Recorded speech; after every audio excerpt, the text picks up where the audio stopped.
Hey guys, it's Matt here with episode 1 of this 8-part miniseries Flag on the Play. Here you and I will take a look through the dreaded and often hated yellow flag and view each division through its penalty count. This will open your eyes, as it has mine, to showing how penalties can drastically change a team's momentum, and often change the outcome of a season if left unchecked. So without further delay of game, see what I did there? That's terrible. Sorry. Let's kick off. Yeah, it's not stopping anytime soon. So as the picture said, we begin with the AFC South. So the way we'll go about this is we'll start with whoever led the division in penalties and then go down from there. You'll see how we break it down here in a minute. So the infamous title of Division Leader of Penalties goes to the Jacksonville Jaguars. That's right, Jacksonville led the AFC South with 151 total flags thrown. They were also 5th in the league overall with that count. I mean, I guess it's good they led in something because it wasn't an offensive playing. Seriously though, Jacksonville had its struggling offense, and the last thing that you need is a team plagued by penalties. Now, I know that there are penalties that are complete garbage and officials that never should have thrown a flag or even be on a field, but regardless of what we or the coaches say, they're called. I, as an aspiring coach, live by the phrase, even the best teams succumb to defeat through penalties, especially stupid ones. Now, I think that Jacksonville has great potential, but unless these penalties are cut down, they won't make it to the opposite 49-yard line. I've mentioned that the Jacksonville's offense a lot, and there's a reason for that. They have, across all players, a combined 30 offensive holding and 20 false starts. You would have to add the next six penalty amounts to add up to those two. That's ridiculous and will stall even the best offensives. Ready to have your minds blown even more?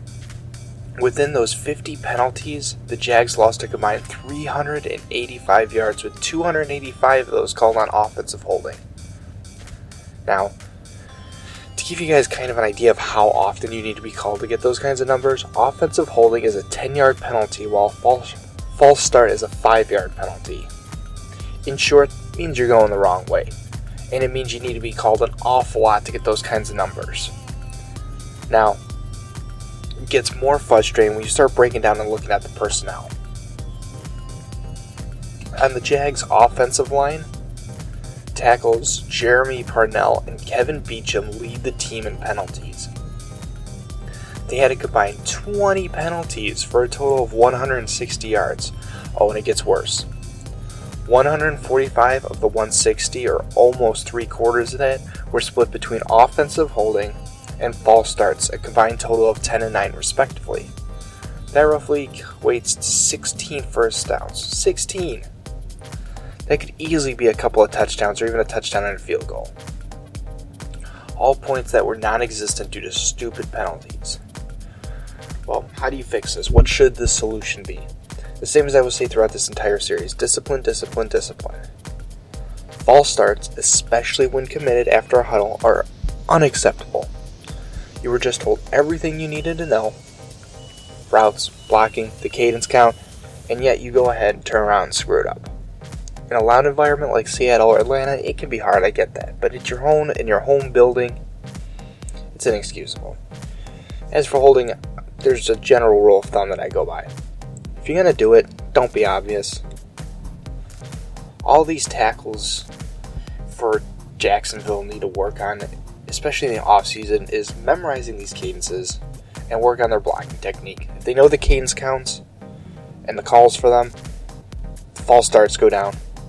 If they practice blocking, the offense of holding will decrease as well. Eliminate both these penalties, but they must be cut down or Jacksonville will not make it far. Now, with our division leader out of the way, it's time to move on down to our second place winner, the Tennessee Titans, who finished second in the division and 21st overall in the league, with 125 total flags called. Really, it comes as a shock because from what I saw, I thought they played really well. I didn't think they were that high penalized. But then when I looked at the data more and saw once again an offense with a lot of penalties. Even though their offense didn't struggle per se, I mean, the dynamic running game and all, they had a combined 35 offensive penalties that were committed, 19 holding and 16 false starts, for a combined loss of 257 yards.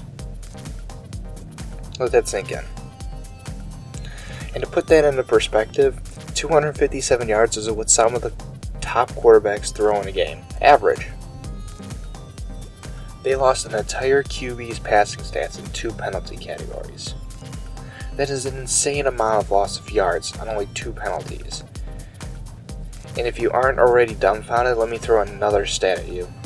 11 defensive pass interference calls for a loss of 202 yards. Now you can't really average DPI since a spot foul can range from 2 yards to 99 yards depending on where it happens. But 202 is quite a lot. Now, between the top 3 penalties called against the Titans, we have amassed a total approximate loss of yards at around 459. 459 yards.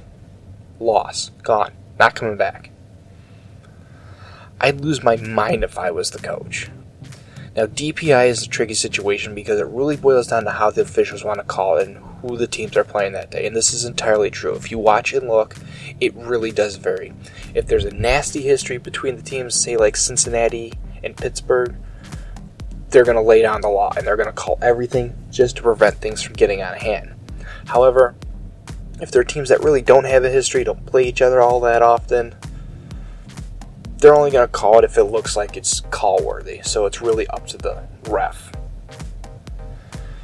Now with personnel this time, we are down to one guy with a team leading 12 penalties against him. Another tackle. Come on, guys. You're killing the offense here. Literally. Taylor Luane. This guy has a seminar of penalties including offensive holding, false start, face mask, unnecessary roughness, illegal use of hands, and my favorite, disqualification.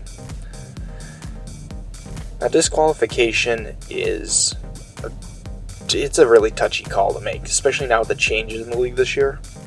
There are 2 major ways to be disqualified: committing 2 unsportsmanlike conduct penalties or making contact with the official. The latter was the instance here. Basically, Mariota was hit by a Green Bay defender that jumped off sides, and Wing got into a scuffle defending his quarterback with him after the play. Now, the official jumped in to obviously break it up, and apparently there was contact during this moment. Now, I'd post the footage, but due to legal and copyright infringement policies, I can't. But if you look it up, take a look, watch the footage and form your own opinion. I don't know if it was intentional contact or if, I don't know. Either way, he was thrown out of the game.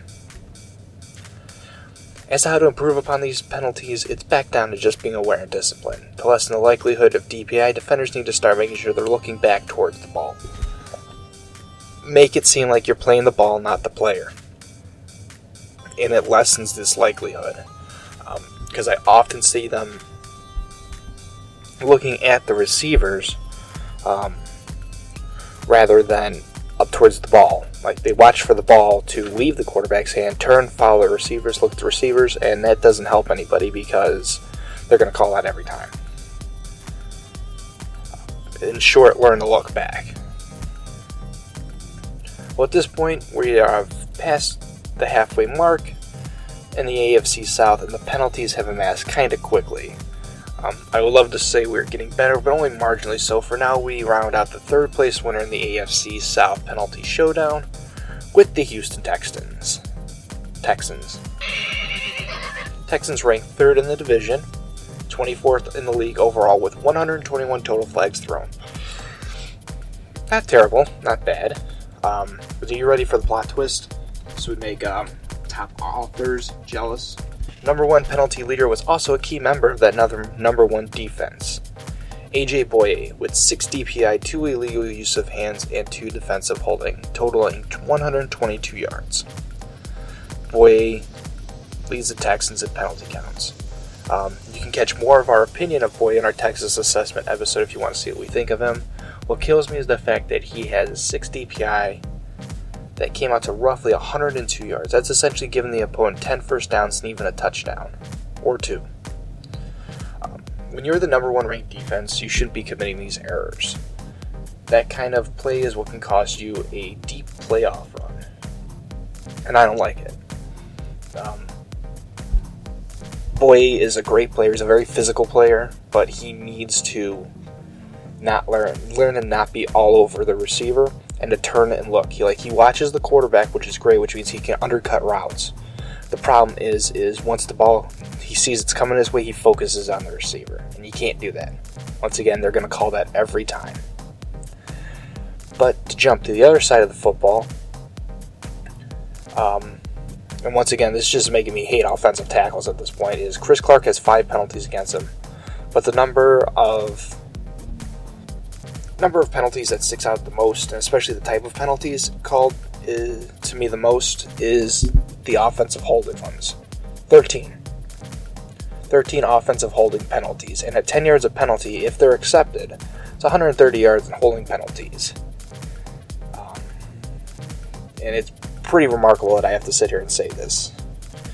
That, now say what you want about Osweiler. Good, bad, in between, needs to be fired, got paid too much, whatever. You can't have 130 yards in offensive holding penalties, which is one of the most called penalties, I understand that. But these guys should know that their offense is struggling, and you can't have these kinds of penalties. It makes it harder on a quarterback. And frustrating. And it's going to kill you every time. I mean, 130 yards going in the opposite direction, that's just giving the team better field position when you punt, and is not right. Now, even though 5 of the 13 were declined, so the total loss allowed was 70 yards, that still cost them about 7 first downs. And the offense needed every yard it could get, and the 70 yards would have made changes in games where they would have made changes in the games that they were committed in, basically. Because he got called twice in one game that I watched, and twice in another game. And that's 20 yards. That's advancing the ball 20 yards that they could have done. Instead, it went backwards. And that offense needed help. So, let's hope Boye and Chris Clark can focus, because Houston's competitive, and this division is coming up. It's rising up, and they're going to need help. So now that we've covered 3/4 of the teams in this division, it means we have just one left. While last place, or 4th in this case, is not the ideal in most circumstances, this is where you want to be. The 4th ranked in the division and 26th overall in the league with 114 flags is Indianapolis Colts. Sadly, this part is going to be kind of short, because the most penalized player, Vontae Davis, had 8 penalties for 69 yards. Once again, DPI is the killer with a count of 5 called and 5 enforced for 44 yards. As an 8-year veteran, though, he should know better, but that's not terrible. This penalty count isn't bad at all. I really don't have much to say on the Colts penalty-wise. They've remained relatively clean and well-disciplined, which makes this ending sort of unexciting. But, I mean, that's kind of what you want when you want to talk penalty counts with teams, is you want to make sure that you don't have 4 pages, 5 pages of teams that are just garbage with penalties, because they'll kill you. It doesn't matter if you have the Patriots offense or if you have, the Rams offense. Penalties will destroy your team. So this is the end of wrapping it up. 15 minutes I figure is a good amount of time to talk penalties. Thank you guys for joining me, and I hope you enjoyed. I know I went through this kind of quick. There was a lot of information to cover in a short amount of time. Really hope you're enjoying our analysis of the other teams. Bear with us through the growing pains. This is new for Mike and myself. We've never done something like this before. It is a lot of fun. We really do enjoy watching the games and analyzing the players. And what you guys don't hear that goes on in the back scene is all the debating over who should we do, what should we do, how do we want to do this. We're going to be changing the formatting soon. Mike's going to start covering the offense, and I'm going to cover the defense. We're going to do that for the NFC North and see how that works out. So bear with us. We hope you enjoyed. We love to hear what you have to say below. Click the like and subscribe button so you can keep up not only with that, but the next segment of Flag on the Play. And we'll see you soon. Bye-bye.